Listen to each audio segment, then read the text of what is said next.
एक अनजाने लड़के ने अकीरा को बचा लिया था। अकीरा उसे देख के हैप्पी होता है क्योंकि उसमें उसे तुआसा दिख रही थी जो कि उसका होने वाली फियांसी है। लेकिन इसके बाद वो लड़की कहती है उसका नेम तुआसा नहीं है, उसका नेम है युगुरे। और इसके बाद वो अकीरा के पास आकर उसे शादी के लिए प्रपोज करने लग जाती है। आखिरी एपिसोड में तुम लोगों ने देखा था अकीरा ने उस लड़के के साथ डील किया था और उसी डील के चलते अब अकीरा को उस लड़के की बातों को मानना पड़ेगा। युगुरे अकीरा के साथ शादी करना चाहती है लेकिन अकीरा इस शादी के लिए रेडी नहीं था। कहता है मैं ये सब नहीं कर सकता, मुझे इसके बारे में पता नहीं था तुम ये सब कहने वाली हो। खैर इसके बाद ही युगुरे एक रिंग को निकालती है जिसको अकीरा जानता था। अकीरा कहता है ये तुम्हें कहाँ से मिली, जहाँ पर युगुरे कहती है मैं इसके आगे तुम्हें कुछ और नहीं बता सकती। इसी बीच अकीरा के पास ईडी आती है। उनके पापा के पैरों में गोले लगी थी और इसलिए वो बेहोश हो चुके थे। युगुरे कहती है हम अपनी बात बाद में कर सकते हैं, पहले हमें इन्हें बचा लेना चाहिए। इसके बाद वो लोग ईडी के पापा को उनके घर पे ले आता है। जिस पर्सन ने अकीरा के बारे में ओएल के लोगों को कहा था वो अकीरा के आगे माफी मांगने लग जाता है क्योंकि उसे भी पता नहीं था ओएल के लोग कुछ ऐसा कर सकते हैं। अकीरा उसे बहुत इजीली माफ कर देता है क्योंकि उसने भी अपने लोगों के बारे में सोचकर ही ऐसा किया था। अकीरा कहता है मेरा इधर रहना सही नहीं होगा क्योंकि वो लोग मेरे पीछे आ सकता है। अकीरा फैसला करता है रात के अंधेरे में ही वो इधर से चला जाएगा ताकि उनको पता ना चले। अकीरा को ऐसे जाता हुआ देखकर वो लोग हैप्पी नहीं होते हैं लेकिन उनके पास भी और कोई चॉइस नहीं था। इसके बाद अकीरा और युगुरे बातें करता है। युगुरे कहती है मैं तुम्हें बहुत पसंद करती हूँ और इसलिए मैं तुम्हारे साथ आ रही हूँ। इसी बात को सुनकर अकीरा कहता है लेकिन मैं तुम्हारे दिल को नहीं मान सकता और वैसे भी तुम एक बहुत बड़े इडियट हो, मेरे साथ आकर भी तुम्हें क्या मिलने वाला है। युगुरे कहती है तुम इस बात को मत भूलना, मैंने तुम्हें बचाया था। खैर इसके बाद वो दोनों बातें करके आ जाते हैं उसे लैब में जहाँ से अकीरा का ये स्टोरी स्टार्ट हुआ था। अकीरा को ऐसा लगता है लैब में अच्छी तरह से देखने के बाद उसे कोई क्लू मिलने वाला है। इसका हेल्प लेके वो अपने पुरानी बातों को याद कर सकता है लेकिन उधर अंधेरा बहुत था। अच्छी तरह से देखने के बाद भी उसे कुछ भी नहीं मिलता। इसी बीच युगुरे को किसी का एहसास होता है कोई इधर आ रहा है। युगुरे अकीरा को पकड़ के साइड में ले आती है जहाँ पर अकीरा इससे बहुत ज्यादा शौक था। हमला अचानक से हुआ था। अकीरा कहता है तुम क्या कर रही हो। युगुरे कहती है तुम अपना मुंह बंद रखो, मैंने एहसास किया इधर कोई आ रहा है और मुझे नहीं लगता वो कोई तुम्हारा दोस्त है। वेल इसके बाद हमें दिखाया जाता है इधर दो लड़कियां आता है जहाँ पर वो दोनों अकीरा को ढूंढ कर ही इधर आई थी। उनको इस बात का पता होता है अकीरा इधर से ही निकला था। वेल इसके बाद उनको भी एहसास होता है इधर उनके अलावा भी कोई है, इसलिए वो लोग अपने मैजिक का यूज करके पता करता है इधर कौन है। उनको देख के अकीरा इस बात को जान गया था वो लोग भी युगुरे की तरह एंजॉयड है। खैर इसके बाद हाकुबो अपने मैजिक का यूज करके पता कर लेती है इधर उनके अलावा भी कोई है। युगुरे ने अपने और अकीरा के ऊपर मैजिक का यूज किया था और इसलिए वो दोनों इनविजिबल होता है। जहाँ पर इसके बाद हाकुबो पता कर लेती है इधर एक बच्ची है। योइगामी इसी बच्चे के पास आती है जहाँ पर इस बच्चे को देखकर अकीरा बहुत ज्यादा शॉक्ड होता है क्योंकि ये थी ईद ही, लेकिन वो इतना रात को इधर क्या कर रही थी इस बात का आंसर उसे नहीं मिला था। खैर योइगामी अपने स्वॉर्ड को लेकर ईदी के पास आकर उससे सवाल करने लगी थी क्या तुम्हें इसके बारे में कुछ पता है। अकीरा इससे डर जाता है। कहती है मुझे इस बात का पता है इधर से कोई बाहर निकला है और उसके साथ एक लड़की है और उन्होंने ही ओवेल के जनरल कैनिस को मारा है। योइगामी कहती है हमें भी इस बात का पता है लेकिन क्या तुम मुझे ये कह सकती हो वो लोग कहाँ पर गए हैं और वो लोग थे कौन। जहाँ पर इसी बात को सुनकर ईडी कहती है इस बात का आंसर मैं नहीं कर सकती क्योंकि उन्होंने मेरे फादर और मुझे बचाया था, इसीलिए मुझे माफ कर देना। ईडी की बातें सुन के वो लोग डिसअपॉइंट होता है लेकिन इससे ज्यादा वो लोग कुछ भी नहीं करते, वो लोग चले जाते। उनके जाने के बाद युगुरे और अकीरा बाहर आता है जहाँ पर अकीरा ईडी के पास आकर कहता है तुम इधर क्या कर रही थी। ईडी कहती है मुझे आपको एक चीज देना था, ये आपके लिए ही है। इसके बाद ईडी अकीरा को एक घड़ी देती है जहाँ पर अकीरा उसे पहन लेता है और वो घड़ी अनलॉक हो चुका था। उस घड़ी के अंदर उसके लिए एक मैसेज था जो कि ये 200 साल पहले की थी। अकीरा उसी मैसेज को देखता है जो कि एक वॉइस रिकॉर्डिंग थी और ये तुआसा की रिकॉर्डिंग थी। उसी रिकॉर्डिंग में तुआसा कह रही थी तुमने मेरा बहुत केयर किया और मैं तुम्हें भी बहुत चाहती हूँ, लेकिन क्या तुम मेरी एक बात को मान सकती हो, प्लीज मेरे बारे में भूल जाओ। जहाँ पर इसके बाद वॉइस रिकॉर्डिंग बंद हो जाती है। अकीरा इसे सुन के बहुत अपसेट होता है और इसके बाद वो टाइम को देखता है जहाँ पर ये था 200 साल पहले का, यानी इसका मतलब यही था अब तक तुआसा मर चुकी है। युगुरे कहती है वैसे अकीरा इसके बाद तुम क्या करोगे, मेरे पास इसके अलावा और कोई रास्ता नहीं है। टोक्यो में जाके मैं अपने घर पे जाना चाहता हूँ ताकि मैं सारी बात जान पाऊँ उधर क्या हुआ था। ह्यूगोरे कहती है ये बहुत अच्छी बात है, मैं भी तुम्हारे साथ ही जाने वाली हूँ। और इसके बाद वो अकीरा के पास आ जाती है, जहाँ पर अकीरा कहता है मैं अब भी तुम्हारे साथ शादी नहीं करूंगा, इसके बारे में सोचना बंद कर दो, ये कभी नहीं हो सकता।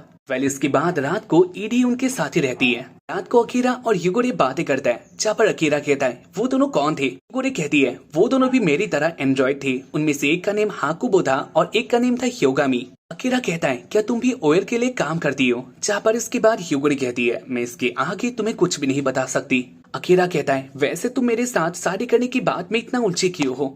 ह्यूगोरे अकीरा के पास आकर कहती है क्योंकि मैं ये चाहती हूँ, मैं तुम्हें चाहती हूँ। और इसके बाद ह्यूगोरे अकीरा के ऊपर आती है। अकीरा इससे बहुत ज्यादा शर्मा किया था, वो कहता है मैं ऐसा कुछ भी नहीं करूंगा, प्लीज मेरे से दूर हो जाओ। ऐसे ही उनका सुबह हो जाता है, ईदी का टाइम हो चुका था अपने घर वापस लौटने का। अकीरा ईदी को बाय कह के ह्यूगोरे के साथ अपने जर्नी के लिए निकल जाता है। बातें करके वो लोग आ जाते एक समुद्र के पास और उनके सामने प्रॉब्लम ये थी, ये समुद्र अब उनको पार करनी होगी, लेकिन इधर कोई नाव नहीं था। लोकल पीपल के साथ बातें करके उनको ये बात पता चलती है कभी कभार इधर कोई नाव आती है, यानी इसका मतलब ये था अब उनको इसी प्लेस में रुकना होगा। खैर इसी बीच इधर एक लोकल पीपल आता है ट्रैक्टर से और उनका लक अच्छा था क्योंकि उसके पास एक नाव होती है। वेल वो लोग उसी बंदे के साथ बातें करते हैं और उसके ही नाव में आ जाते हैं। बंदा बहुत अच्छा था, उनके साथ बातें करके ह्यूगोरे और अकीरा को उनके जगह में पहुंचा देते हैं। अकीरा जापान आ गया था, लेकिन अभी उसके सामने एक बहुत बड़ा रास्ता होता है। अकीरा आगे आ रहा था, इसी बीच एक लड़की उसके पास आके टकरा के गिर जाती है। उसका सारा सामान नीचे गिर गया था और एक तो टूट भी गया था और इससे वो लड़की बहुत अपसेट होती है, वो रोने लग जाती है। उसे ऐसे रोता हुआ देखकर अकीरा कहता है मैं तुम्हें एक नया दिला दूंगा।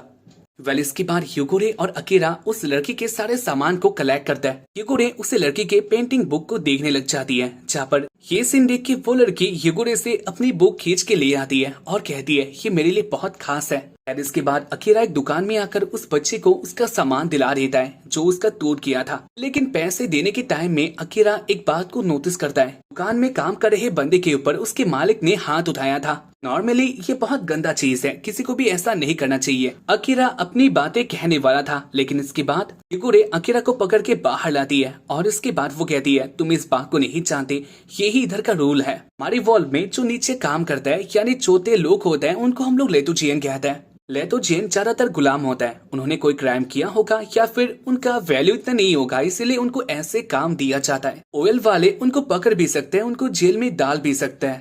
अकीरा उस लड़की को ब्रश दे देता है जो कि उसने तोड़ा था। अपने नए पेंटिंग ब्रश को पाके वो लड़की बहुत हैप्पी होती है और इसके बाद वो कहती है वैसे अब आप लोग कहाँ पे जाने वाले हो। अकीरा कहता है वैसे हम लोग बहुत दूर जा रहे हैं, पहले हम लोग माउंट ओसोर जाएंगे और उसके बाद आगे की जर्नी तय होगी। बच्चे को उनके इस बात के बारे में पता था, वो लोग गार्ड के साथ बातें नहीं करना चाहते या फिर उनको अपना मुंह दिखाना नहीं चाहती, इसलिए वो कहती है अगर आप लोग उधर जा रही हो तो बीच में आपका चेक पॉइंट होगा जहाँ पर आपको चेक किया जाएगा। मुझे एक रास्ते के बारे में पता है जहाँ पर कोई चेक पॉइंट नहीं आता, आप लोग माउंट ओसोर पहुँच जाओगे और आपको कोई भी चेक नहीं करेगा। जहाँ पर उस बच्चे की बात को वो लोग मान लेते हैं। इसके बाद वो बच्ची उनको लेके आ जाती है जंगल में, यानी ये जंगल वाला रास्ता था। रास्ते में आते हुए ओमोरू ह्यूगोरे का स्केच बनाती है जो कि उसके जैसा ही लग रहा था। अकीरा ओमोरू के स्केच को देख के बहुत इम्प्रेस होता है क्योंकि ये उसके फियोंसी यानी तोआसा जैसे लग रही थी और इसलिए अकीरा उसको ही देखते जा रहा था।